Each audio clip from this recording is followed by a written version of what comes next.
Hi, I'm Nick from the St. Paul. What are you doing? Well, I learned something online this morning. Okay. My sensei was telling me that any film fan who can catch a fly in his DVD case can accomplish anything. So the goal I'm going to go with. Yeah, you're going to keep trying. Yeah. You know what? We got better things to talk about right now. Yeah. Karate Kid today.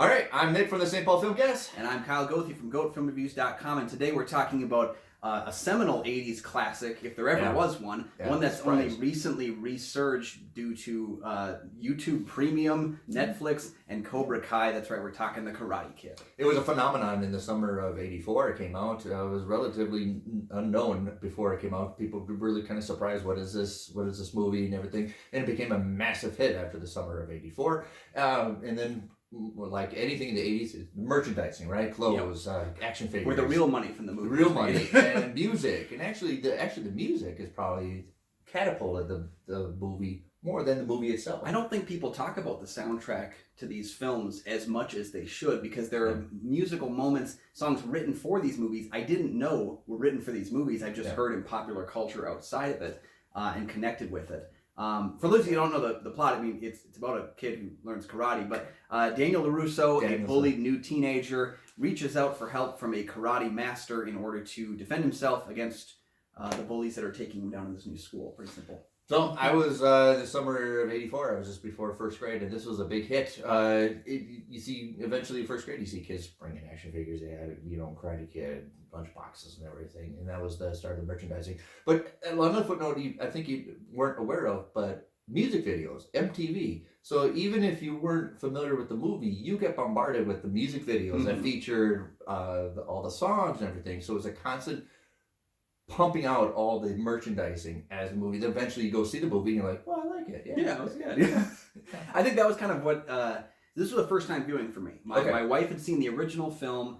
She'd been plaguing me for years to watch it, but we just never got around to it. For me, it was a first time viewing, and what I likened so much about it was it's Rocky. I mean, it's really like the idea that Rocky was a success. The Columbia Pictures hired John G. Avildsen to do another Rocky kind of movie. It is kind of what they sold it on, right?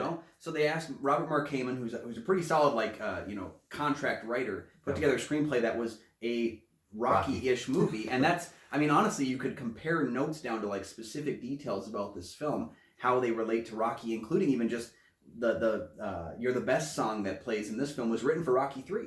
Yeah. And it was rejected. So it's just so funny to me that it was rejected 3 times. Yeah.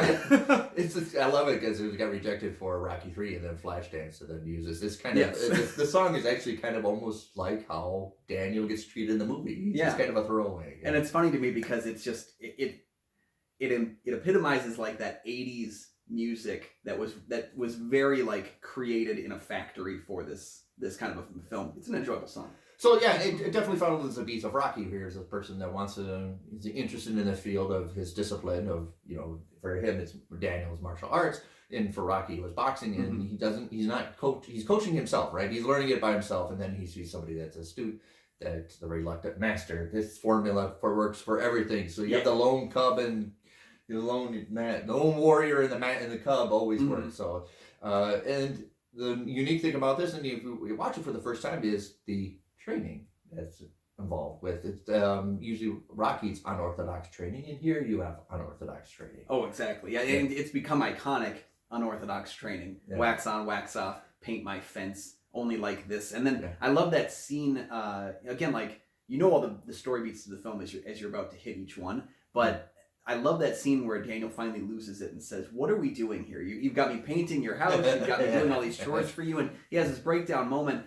And then Miyagi slows him down, and it was very much like a Yoda and Luke moment, of course, where he just like, here's why I'm showing you these ridiculous pieces of training. And he kind of has that moment of realization that like there's an art form to the fight, but there's also an art form to the life. Yeah, it's a lifestyle as well. And then, of course, Rocky affects the lifestyle. I remember the anxiety of when the first time watching it. It's like, he's not training him. He's just getting his chores done. He's using Ralph Macchio as much as everybody else uses Ralph Macchio, and here he's just struggling. But I do like the intro. The intro takes a while for the Karate Kid because here you have a lot of tracking shots. You have a lot of widescreens. You have a lot of journey shots that are beautifully shot, but they're edited pretty well. Yes. Yeah. I would say this is really editing saves the movie. Editing and music saves the movie. Well, there's a lot going on in the film. It's more than just a kid learns karate to fight off the bullies. Yeah. There's a central relationship with his mother. There's the relationship with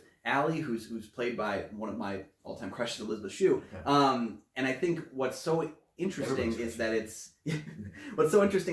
that central relationship, those two getting together, having this childhood romance, is almost seen as much, maybe if not more, than the karate training and fighting scenes are the relationships. And I think that's what makes it an endearing classic, is that you get to know the characters and you care about them more than just the fun training and the fun fights. Yeah, it almost seems like when you watch the beginning that Mr. Miyagi was kind of standoffish. He didn't want to be part of anybody's. He just wanted to do his job. He was content with where he was. Where he was, and leave him alone. But he's actually has a very generous spirit, and he's very optimistic, as we show that eventually he wants to catch a fly with chopsticks. Yeah, he hasn't done it yet. Right? Yeah. So there's a lot of optimism in the. I like when I talk about characters, I like the contrast. Even though it looks like a hard and rugged, there is a generosity to it that's kind of fun, and a little bit comedy to it. It makes me think that he's closed himself off, and of course, like, as we're probably set to learn in sequels and in all this expanding world, and in some of the scenes in the first film, he's closed himself off for a good reason. Yeah. And Daniel LaRusso is not the kind of kid that he's going to connect with. I think it's kind of like he's not the one that's going to bring me out, really awkward. so I'm not going to open up. Daniel and it's only when Daniel showcases an interest in what Miyagi is doing that relationship begins to form a little bit more. And again, it comes down to that mid 80s, the kids hanging out with the weird older guy, the Doc and Marty vibe. Doc and Marty, right in the 80s. John G. Avildsen definitely is a director. In comparison, John really directs movies very bluntly, I would say. He's very straightforward. There is no masking, there is no seduction, there is no what's going on. Like in a Brian De Palma film, you're always wondering, where is this leading to? There's always kind of a mystery. John pretty much shows it as it is. There's really nothing flashy about the cinematography, even though it's technically sound. Yeah. It's just, there it is. Deal with it. Yeah. In fact, even the fight scenes, there it is. Deal with it. I think he likes playing with the rising hero, because that's what Rocky really is. That's definitely Daniel in this film. And then even his bull riding film 8 Seconds with Luke Perry is kind of very similar in that way, where it's showcasing very blunt, very honest, the rising hero, the person who's going to rise to the occasion. Definitely he's not flashy, but he picks these kinds of films where you root for the hero even without him trying, almost, because it's they're such likable people, and definitely a pump upness to it. The fight scenes, but definitely with John, we passed away in 2017. He's definitely going to really sell it, really be successful on showing the gravity of the fight scenes, the choreography, and just hold the camera and see the agonizing blows as they come.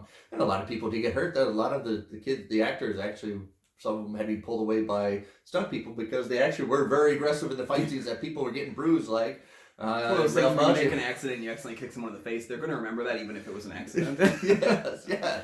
The other thing I want to mention is Karate Kid is actually a DC Comics character.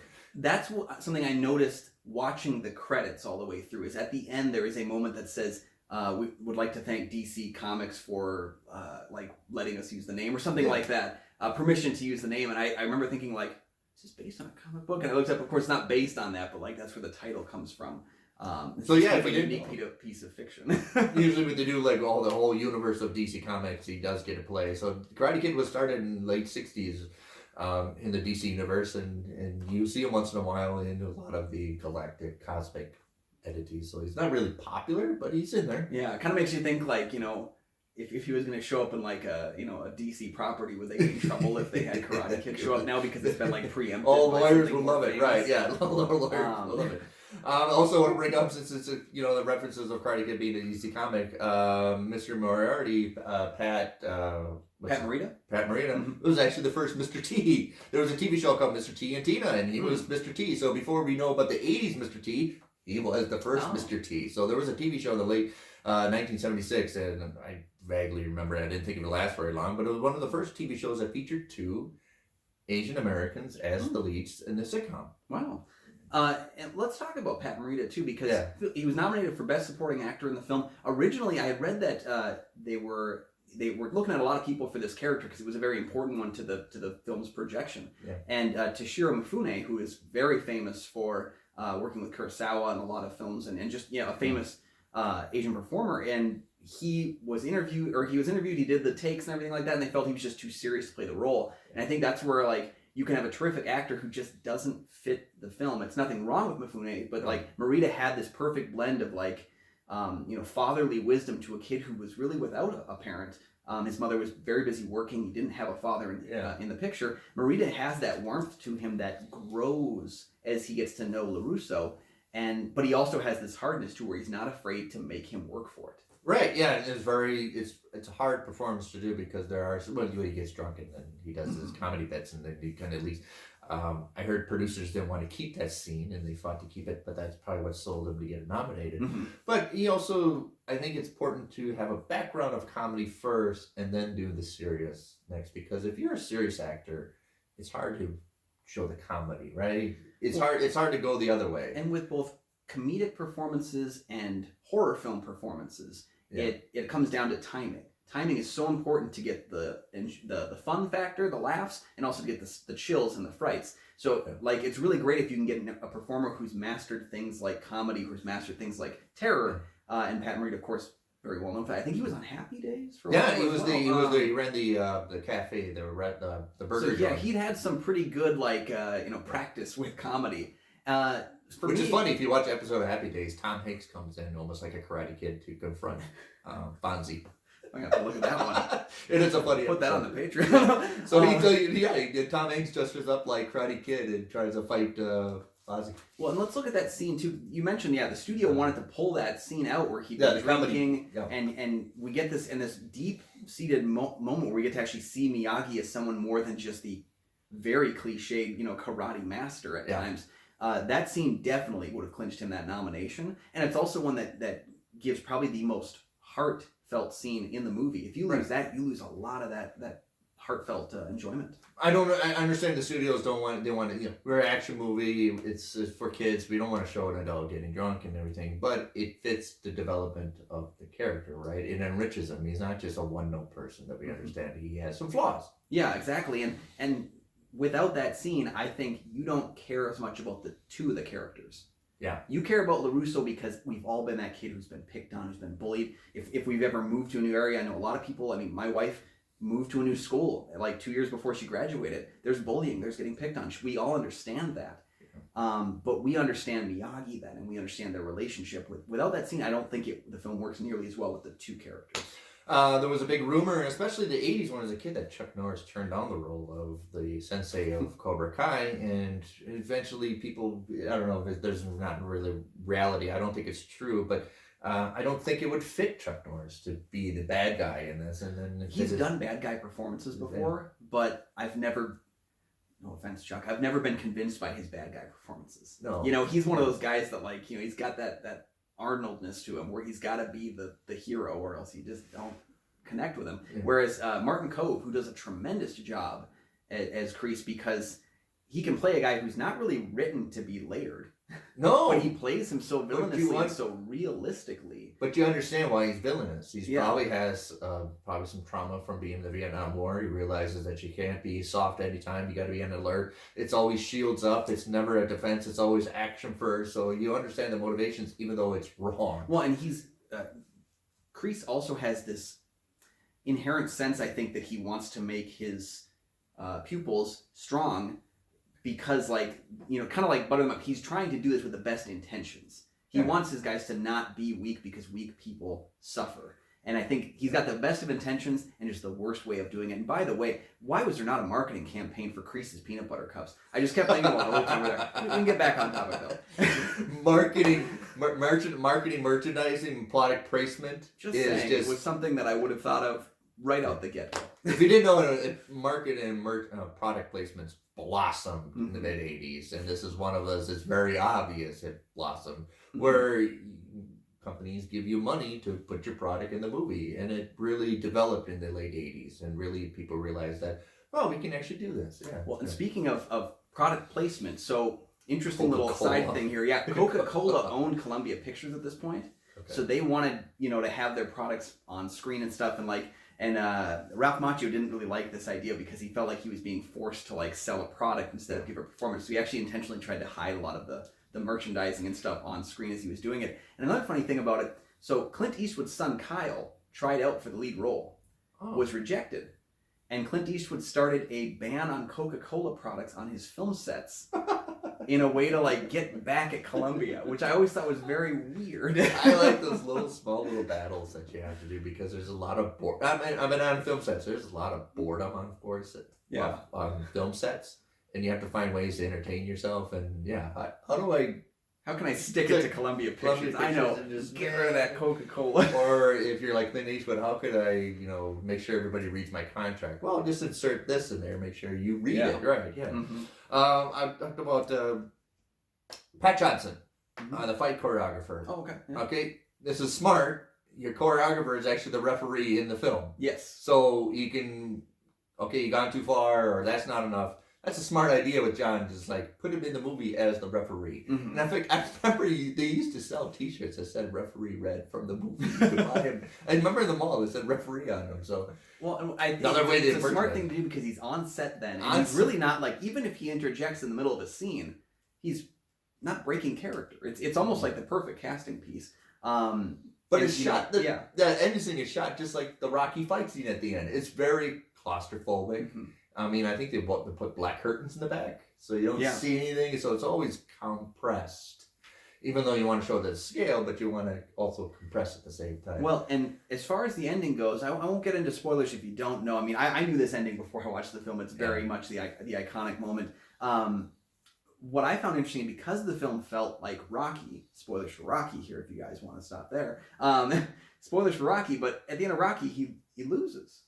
He goes the distance, which is a win for Rocky, but he loses the match. So knowing that this film was kind of like a translation of Rocky, I genuinely felt like he could lose. I think the option is he could lose, he could win, and I think that creates a dynamic thing, at least for someone who connects those two films so much as I did. But he gets the girl. It's the whole crucible getting the girl. One thing that happened in both this film and it happens in some of the Rocky sequels too is I feel like that ending just chops. It chops so darn quick. Well, we'll explain why. Yeah, we can explain why in a little bit. Yeah, we can explain why. For me, it's just, it feels like you don't get that breathing moment at the end of the fight because it's just, all of a sudden, there's a climax, this film's over. And which you don't get in the beginning of the movie because the beginning of the movie takes a long time. It takes so long. And I think maybe the pacing for me, I just wish that we had a denouement at the end of that climax to breathe and to see where our story threads kind of work themselves out, because there are still a few things that I want to see how they played out. Thankfully, there's a sequel. We'll be talking about that on the next episode. So overall, first time viewing, what do you got to think? Because this is part of my consciousness since I was a kid. This has been in my atmosphere. And for me, it's funny because the reason why I jumped towards seeing this film finally was because of Cobra Kai, because everyone's talking about this original series, and I'm like, how could this thing possibly work? You've got William Zabka. It's from his perspective. And the funny thing is, William Zabka was seen as such a villain because of his performance that people actually were genuinely mean to him for years after this film came out because they thought he was such a bad guy. And that actually got him hard to convince on How I Met Your it's Mother. Just a movie, right? He appeared as himself on How I Met Your Mother, where he was defending his character. Had a great stint there, and eventually led to Cobra Kai. You're gonna have to watch the Happy Days, and now I'm gonna have to watch that. I'm gonna have to watch that episode, right? So for me, it's I got into this film because of that reason, and general nitpicks aside, I thought it was a very entertaining film. I really liked Ralph Macchio playing the part of Daniel. I mean, he was 22 when he shot this movie. So the fact that he plays himself as a younger person who's, he's come out of it, but he's still a very young character in the movie. Yeah. I was very convinced by it. I thought Miyagi and him had a great relationship. I thought that it was really great at focusing on the characters. Overall, definite win for me. Yeah, it's a summer blockbuster movie. It was a big hit. It's one of those I think you have to see, especially 80s movies. It's there, man. Yeah. And again, knowing so many of these plot points as I have, because the film is so iconic, it didn't stop me from clapping and cheering. It's a good thing I wasn't in the theater when I was watching this movie, because I would have been that annoying guy in the back who's like getting up and cheering at one point, because I did feel that excitement for the film, which I didn't expect to have. I guarantee you, when I was a kid, and anybody that hurt themselves, fell off the bike and screaming in pain, we all just went up there and we just went, okay, we're gonna fix it. When I guarantee you, any future fights I have, I'm gonna tell people to sweep the leg. Sweep the leg, right? Yeah. So everybody mimicked all the actions from. I mean, everybody mimicked all. When you were a kid, that's what you did. Mm-hmm. Yeah. So we definitely have our recommendations for the film. Yeah. We want to know: do you agree with us, or do you want to fight us over this? Let us know in the comments section below. Tell us your thoughts on The Karate Kid. This is the 1984 film. Maybe one day we'll get to the remake, but probably not. But let us know your comments in the thoughts in the comments below. And don't forget to like this video. It helps us so much. It's a simple 2-second thing that you can do to help support the channel and support what we got going on here. You can also subscribe so you can get new content from us every single week as we drop new episodes. Season 3 is going to get bigger, bolder, and we're going to tackle some really wild stuff this season. We're already kind of like plotting out where we want to go. Yeah, so that can be helped with by you as well if you join the Patreon. The movie. Patreon.com/KyleNickOnFilm. The link's down below in the description. You guys can help us pick some of the films. Don't worry, we've been coming up with great ideas for the season. We left some open for you as well, though. Yeah. Other than that, that's it for us today, guys. You can find all my film reviews on goatfilmreviews.com. You can find my podcast, the St. Paul Filmcast, where I interview local independent filmmakers from the Twin Cities area on Spotify, Stitcher, Google Play, and iTunes. Perfect. And guys, if you'll excuse us, Nick and I have to go and try and catch some flies in some DVD cases. So we'll see you next time.